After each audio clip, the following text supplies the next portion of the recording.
Assalamualaikum warahmatullahi wabarakatuh. Rabbiin subhaanahu wa ta'ala uumaa hunda irratti du'a barreesse. Isuma bichaadha kan hin duune dalaalam jiraatan. Duuti ambiyootaa fi malaayikaa irraa hin ooltu. Hattaa malakul mawt du'a ni dandama.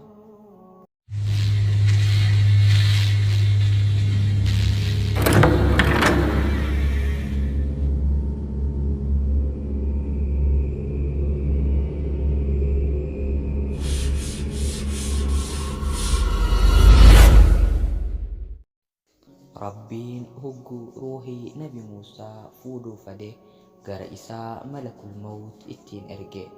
Malakul mawt dhufee hulaa ittiin daddawee Muusaan irraa bane.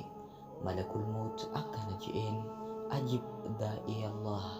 Nabi Muusaan nama isa ajjeesuuf isa barbaadu seheetii fuula isaarra dhawee ija irraa buute.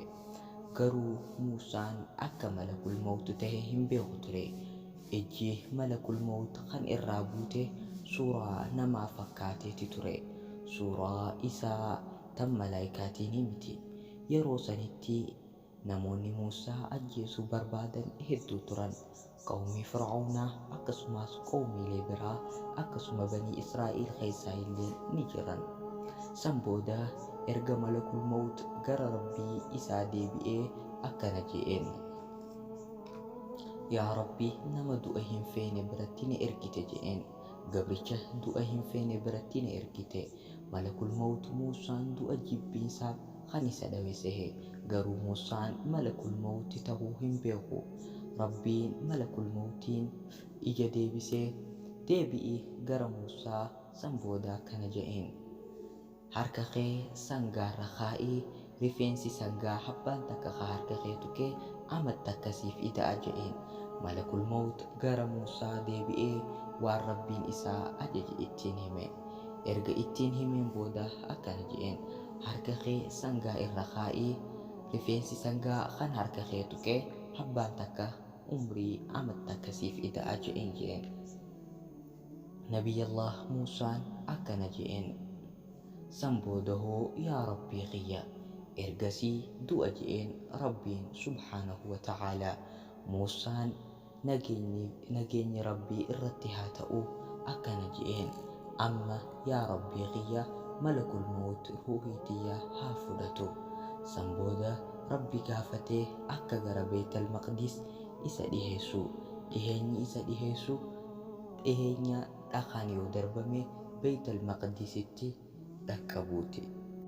San booda malakul mawt ruuhii Nabi Muusaa irraa fuudhe.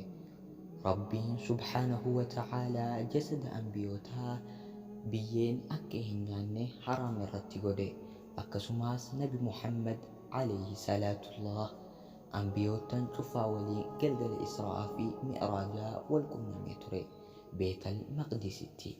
Samii keessattis wal qunnamee ture, keessaafuu Muusaa waliin alayhima afdalu salaati wa tasliim.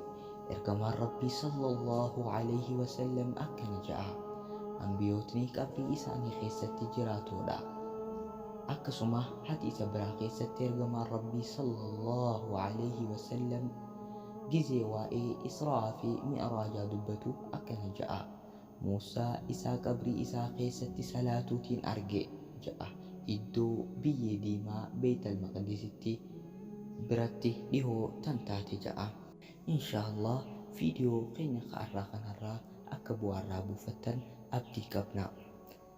Viidiyoolee yookiin waan irratti isinii qopheessinuu kan barbaadde yoo jiraatte inshaallah koomentarra nu barreessaa, bal'inaan isiniif irraa qopheessinaa. Wassalaamu alaikum warahmatullahi wabarakatuh.